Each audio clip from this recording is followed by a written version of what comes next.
You're listening to Radio Lewis, where the music matters, and welcome to another King Mob reissued. We're still in lockdown, we're still stuck at home, so this is Telly on the Edge of the Strange.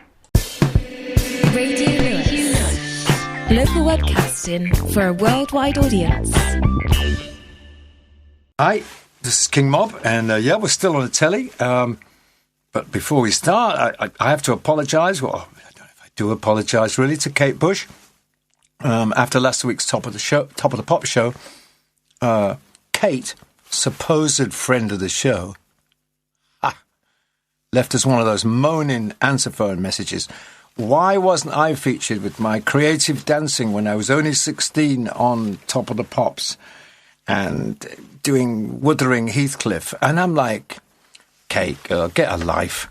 I mean, I didn't mention Bucks Fizz ripping off the skirts. I didn't mention Clive Dunn doing Grandad. Anyway, you might get in this week, Kate, if you're lucky, because it's Telly on the Edge of the Strange.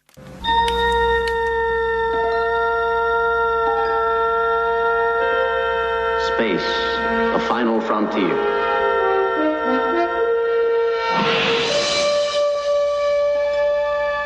These are the voyages of the starship Enterprise. Its 5-year mission, to explore strange new worlds, to seek out new life and new civilizations, to boldly go where no man has gone before.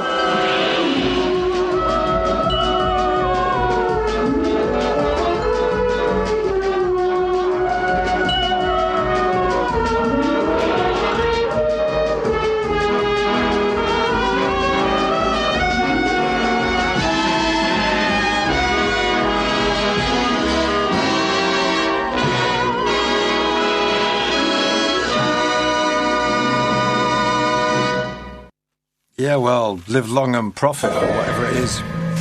Ooh. We're already in the area of space and time. We've got another one of those weird King Mob type noises things going on. Space is the final frontier, and I once spent 2 hours in a restaurant having lunch. It was a business lunch with William Shatner. And I've got to tell you, the man is exactly the same in real life as he appears in either Star Trek, T.J. Hooker, or anything else he does. I mean, off the wall doesn't even get there with Bill, as I was instructed to call him, by the way. Call him Bill. It was a project called The Virtual Hero, and it was a big science fiction film. And I was up for the music, and at one point, he turned to me with that fabulous William Shatner expression on his face, and he said, "Steve, will there be melody?" It was like absolutely floored. I don't know what kind. Maybe he thought I was just going to do electronic sound or something. Anyway, Bill Shatner, weird telly, that's for sure. Doctor Who, weird telly.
Yeah, well, that's the wonderful Bill Drummond and the KLF, disguised as the Time Lords.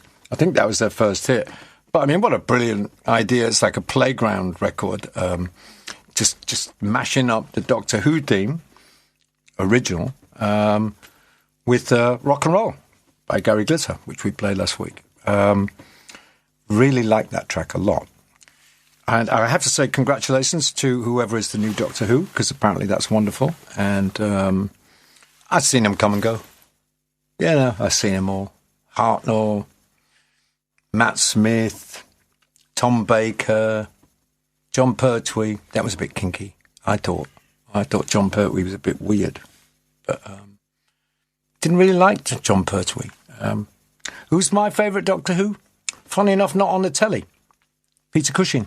When Hammer Films did the Doctor Who movies, I thought Peter Cushing was just perfection. Anyway, apparently it came down to either Delia Smith or Jodie Whittaker to be the new Doctor Who. And so they won't be having any risotto in the TARDIS. Now, not only does Doctor Who change from year to year, sometimes from month to month, so does James Bond. There's been loads of Bonds as well. I mean, you know, I'm old school, so my favourite is Sean Connery. But the current James Bond makes a decent fist of it, in my opinion. And James Bond fans have really lucked out because, and I've got to be careful how I say this, Cary Fukunaga is the new director of the next James Bond film, replacing Danny Boyle. Cary is the single best, in my opinion, my humble opinion. I do direct films and videos and things, so I have some knowledge of which I speak. Cary Fukunaga is by a mile the best director currently. When I saw the 8 hours of television he did, True Detective Series 1, with... And by the way, as you know, I don't have a telly, so I watch these things on binge watch, rerun, DVD, whatever you call it. Which I think is a great way to watch this stuff. Like True Detective, I did 2 shows a night over 4 nights. Utterly stunned with the guys. He's got cinematic ability to spare.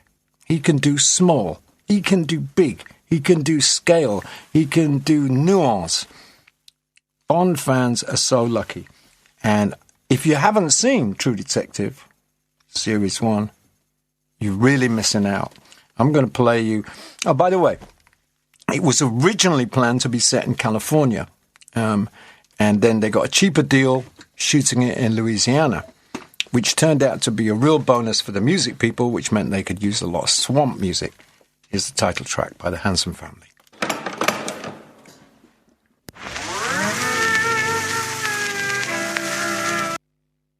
No, it's not. That's orchestra obsolete. I've gone completely mad. In fact, what we need is track 3, which is the Hanson Family. Mind you, that orchestra obsolete thing. You'll be fascinated with that. That's coming later.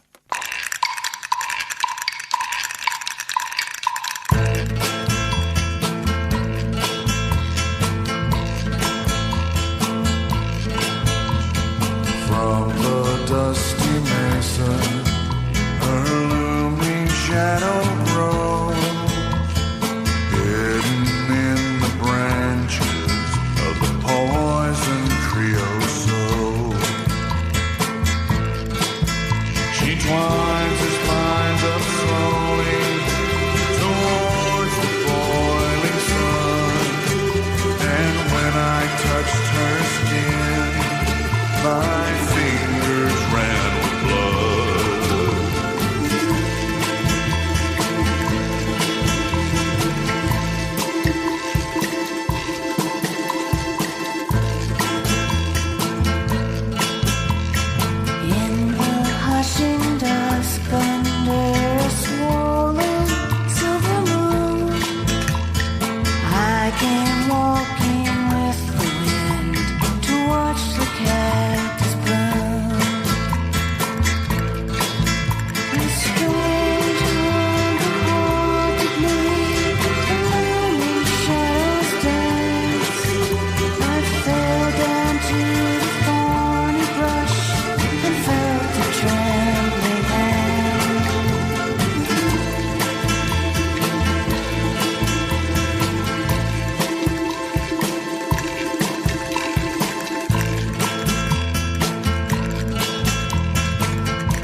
Yeah, well, that's a cool piece of business.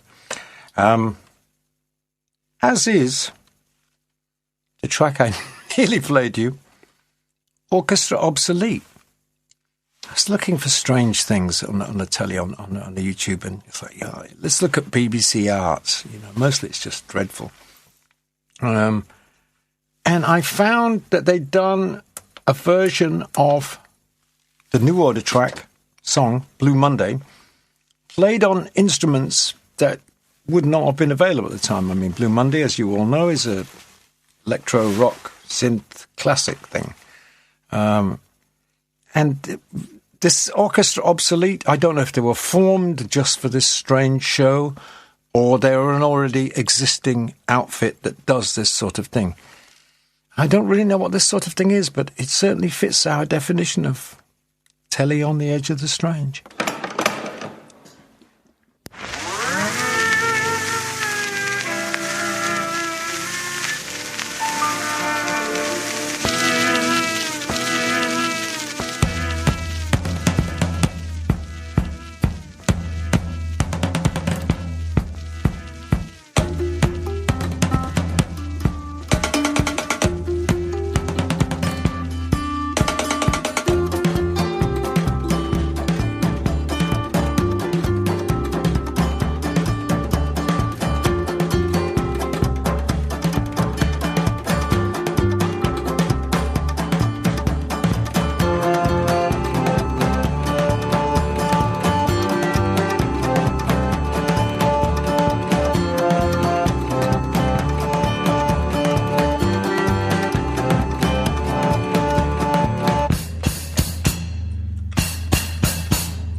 Imagine a small town somewhere, filled with strange and eccentric characters who conceal their real motives.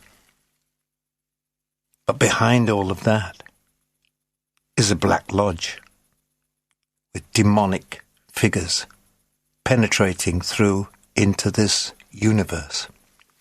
Anyway, enough about Lewis. Twin Peaks.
Go.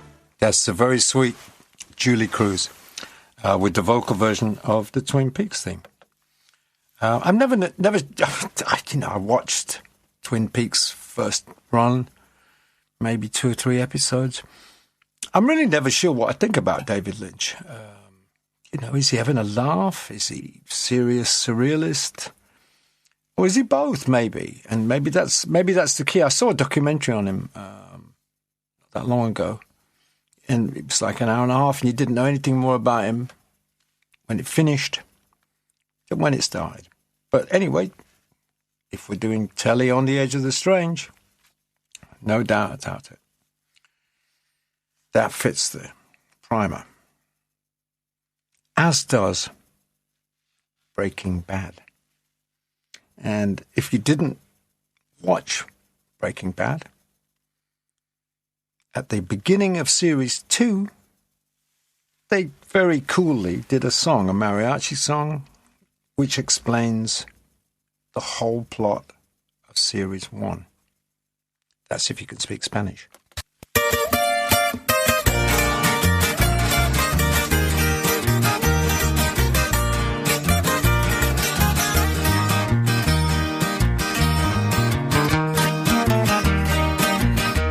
La ciudad se llama Duke, Nuevo México el estado. Entre la gente mafiosa su fama se ha propagado, causa de una nueva droga que los gringos han creado.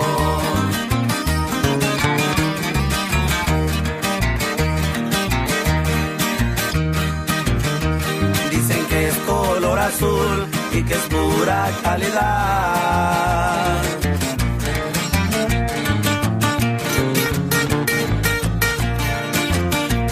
Esa droga poderosa que circula en la ciudad y los dueños de la plaza no la pudieron parar.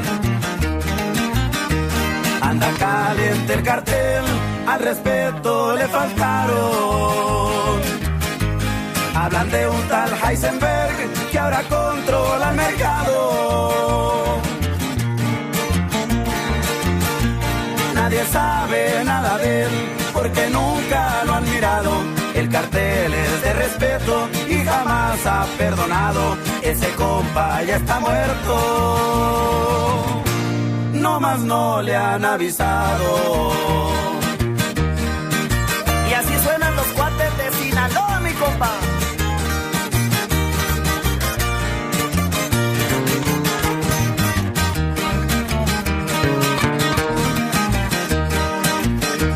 La fama de Heisenberg ya llegó hasta Michoacán. Desde allá quieren venir a probar ese cristal. Ese material azul ya se hizo internacional.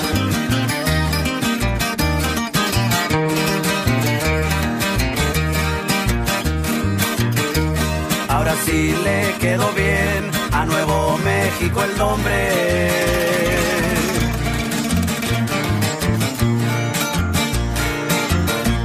A México se parece en tanta droga que esconde, solo que hay un capo gringo, por Heisenberg lo conoce. Anda caliente el cartel, al respeto le faltaron. Hablan de un tal Heisenberg que ahora controla el mercado. Nadie sabe nada de él porque nunca lo han mirado. A la furia del cartel nadie jamás ha escapado. Ese compa ya está muerto, no más no le han avisado.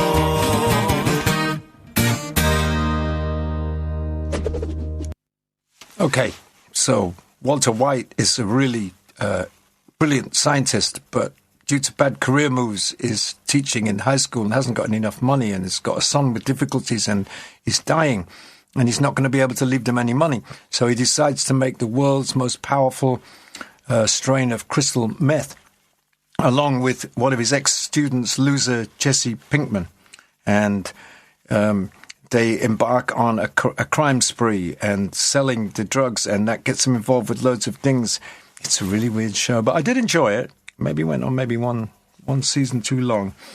But I actually watched it when it was, it's be 2013, something like that. And so I came back from California to England, and I stayed with Chris Spedding, the well-known guitar player, in Brighton. He was living in Brighton at that time, and I stayed with him for a couple of months, and we watched together Breaking Bad. There's not much we both enjoy on the telly. He prefers factual and historical.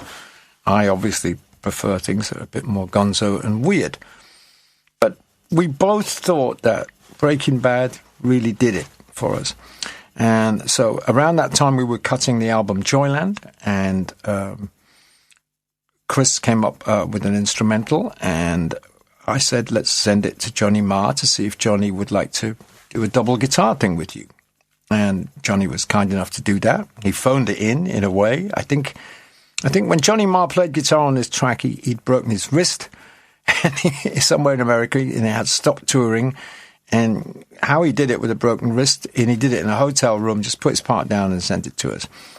And we called the track Heisenberg because Walter White's pseudonym, or his AKA in Breaking Bad, is Heisenberg, who was the inventor of the uncertainty principle. And I know my listeners know all about the uncertainty principle.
That's cool. Haven't heard that in a while. What else I haven't heard in a while is The Detectorists. And that's another show that, again, in that same time, I watched with Chris Spedding. And what is strange about two metal detectors, guys, you might ask? Well, what's strange is they dig up a ancient artifact that doesn't want to be dug up and causes all kinds of curse-type things to happen. So the show, even though it's very naturalistic and very amusing and extremely well directed by Mackenzie Crook, is on the edge of the strange. No, it's not. That's Breaking Bad again. You know what? I'm completely at the wrong end of the CD. Did you know that CDs have two ends nowadays? They're very long. They've made them like cigar-shaped things, so I can't deal with them anymore.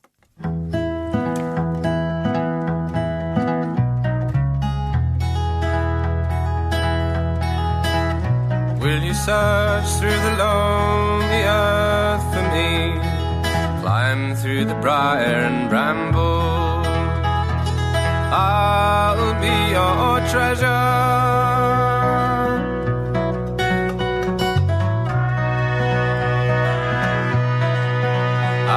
touch of the kings and the breath of the wind. I need the call of all the songbirds. They sang all the wrong words. I'm waiting for you. I'm waiting for you.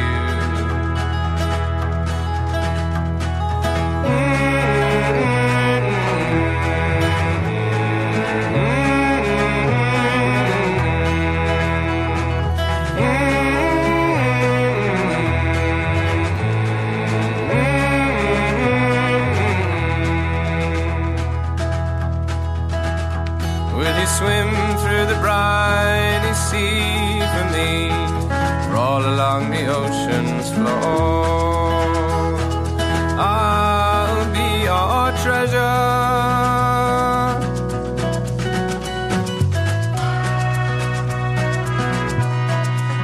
I'm with the ghosts of the men who can never sing again.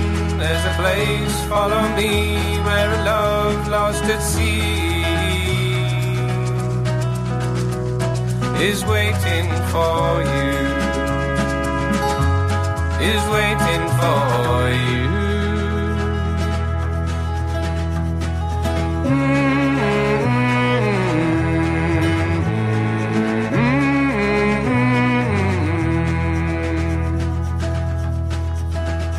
Would you drift o'er the rolling fields for me, hoard me in the highest bough? I'll be your treasure.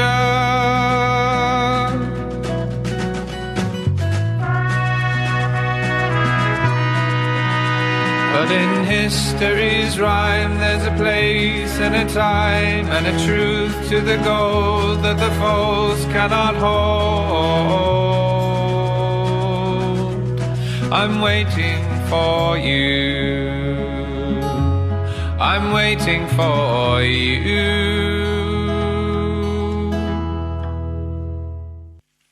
That's Johnny Flynn with a really sweet piece there. I like that very much.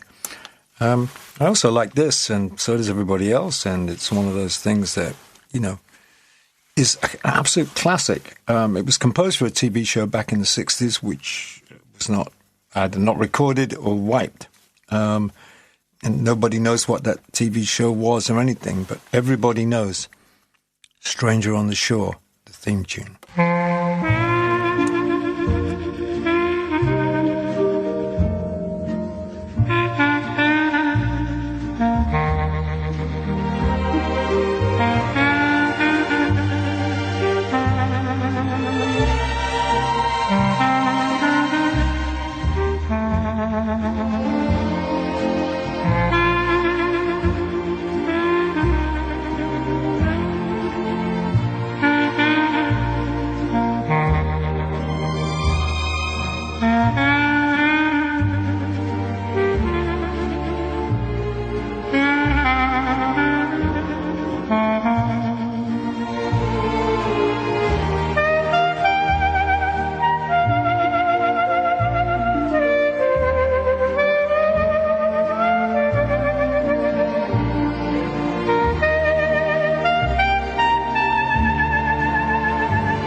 What's strange about that, you might ask?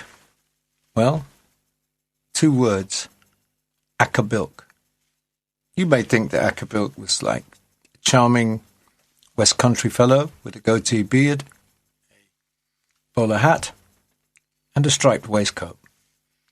Actually, he ran a UFO coven in Somerset, which were responsible for some of the most horrendous events that ever happened. And I'm writing about this in my it's a new area of research I've opened up. Acker-Bilk, UFO God. So look out for that. That will be coming out 2019. I'm going to talk about Black Mirror now. And I've never seen Black Mirror, but I know it'll be good because I know how good Charlie Brooker is, the creator and writer of the show. Back about 15 years ago, he used to run a really weird blog called TV Go Home. And I was searching through boxes last night because I'd actually printed this stuff off the net. And I kept it because it brought tears to my eyes. Couldn't find it. He did these like spoof Radio Times pages where it just told you the truth, you know, like EastEnders, another shout up and thing. And I mean, he just broke the whole night's television down into its real bare bones and the grotesquerie that is most television, to be frank. So I know Stephen Brooker's good, and I also know from listening to this piece of music from this show that he just told the guy, do something like John Carpenter.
it's a great piece of music, but, John Carpenter should sue. Actually, I say that, but, you hear a lot about people suing about other people's songs and pieces of music. You can't actually sue for sounding like another artist. You can sound like another artist as long as you don't use their melodies. And I guess that's, I was a working composer for film and TV, and from time to time people say, oh, I want something like, and your art is to give them what they want, because it's a job, and you have to give them that stuff without infringing copyright. And I managed to do it for 20-odd years and never got sued by anybody, so I got out. Lucky. I do know several people who didn't get out lucky. You don't hear about it because these things happen under the radar and payments are made. But believe me, it's a jungle out there. Quatermass. I'm going to say that again. Quatermass, which is the most horrific thing in my psyche. I saw the original Quatermass TV shows.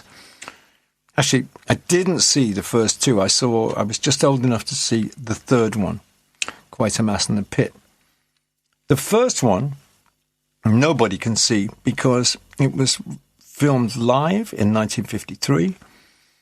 They did try and record it with their primitive techniques, which was to put a thing called a kineoscope on a screen as it was played, and they would, because they thought they could sell it to Canada. BBC, already thinking ahead. Hey, we're making a science fiction horror show. Let's sell this to Canada. Unfortunately, about halfway through the screening, a large insect landed on the screen. So it rendered the whole thing unsaleable. But Quatermass was very, very scary and still is. And Hammer Films, because the BBC couldn't re-show those things, but they'd had a very big impact, massive viewing figures. And Hammer Films, fortunately for us all, remade the first 3 Quatermass shows. And but when it was on the telly and you would sit there as a kid and it was black and white and murky and rockets going into outer space and it all looked so weird, they used this for the music, which was just pure brilliance.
Well, that and rocket ships and people turning into large-scale vegetables and then eventually eating the whole dome of St. Paul's.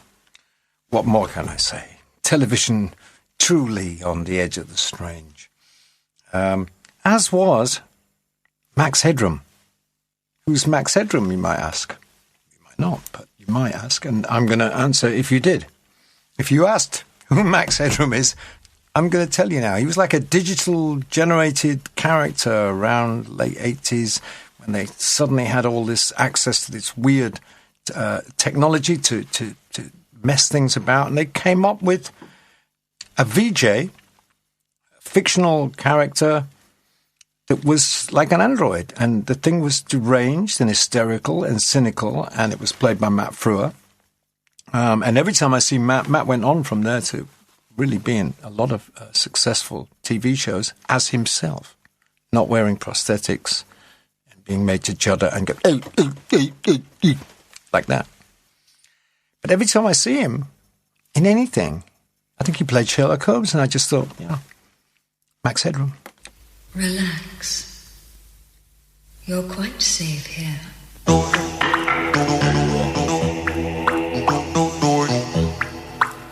Am I dreaming? No. Where am I? In bed? What am I doing? Talking to myself. Look, I must have a star on my door. Or better still, a door? Swing doors, huh? Okay, doors. Swing.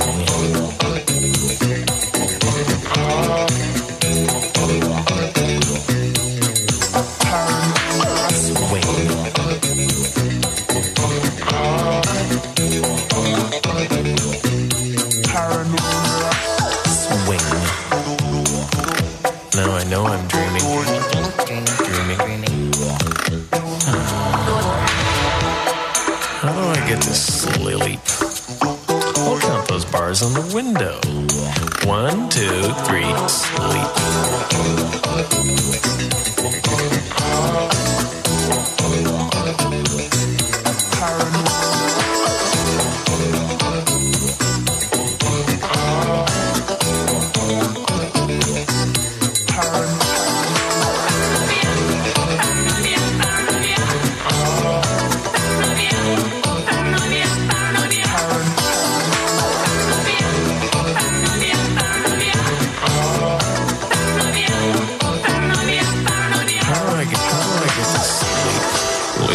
Let me sleep.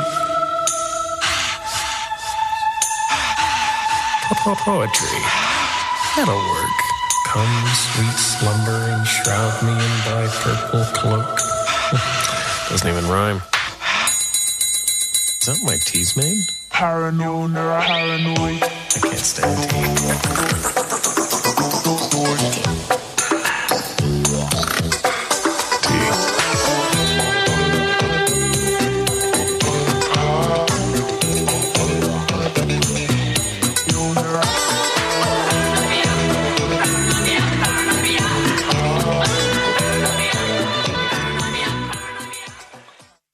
So there you go. That's Max Headroom with Art of Noise. And speaking of androids on television, Gary Newman.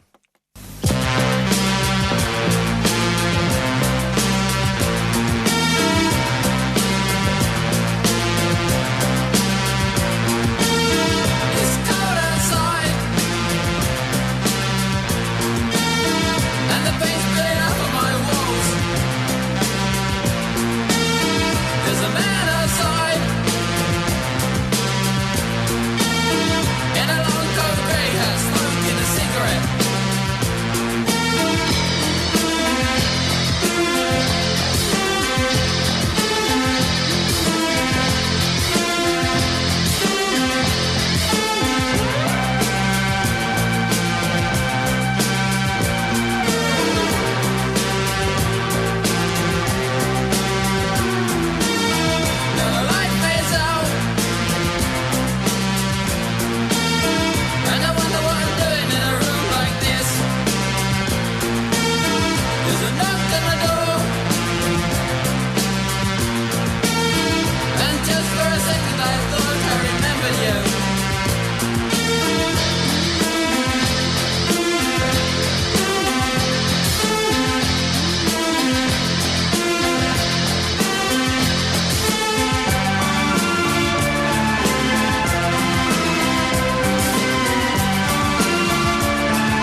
So that's an early live Gary Numan performance of Our Friends Electric. Now, we're almost at the end, but I can't finish without digging into one of the really big science fiction, supernatural, strange shows of, recent times. And that was Lost, which was shot entirely in Hawaii. Wonderful piece of work, Lost, although they really could not bring it to an ending. And they had to do that thing which is they're dead all the time. And I got to say, when I watched the first episode, I thought, plane crash, they survived, they're on a weird island, it's Hawaii, they're probably dead. And then 5 years later, they were dead. So here's the theme from Lost, and see you next week.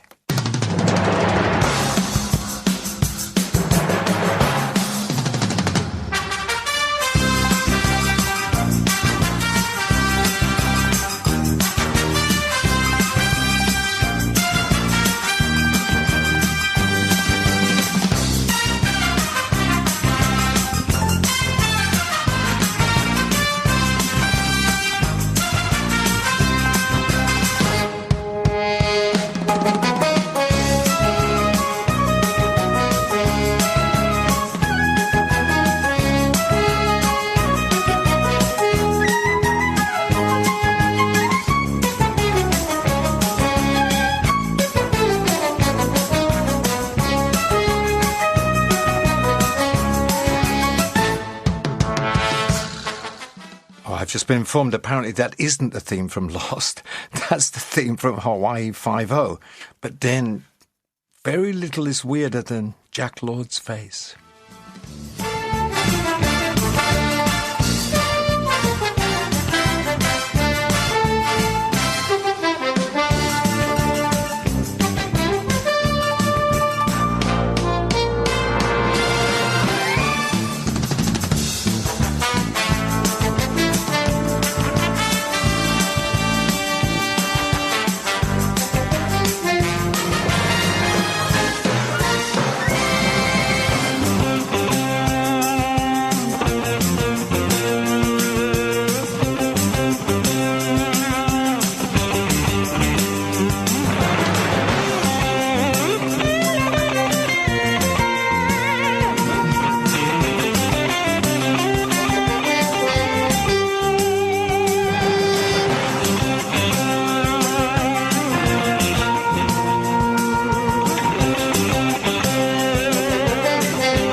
Radio Lewis.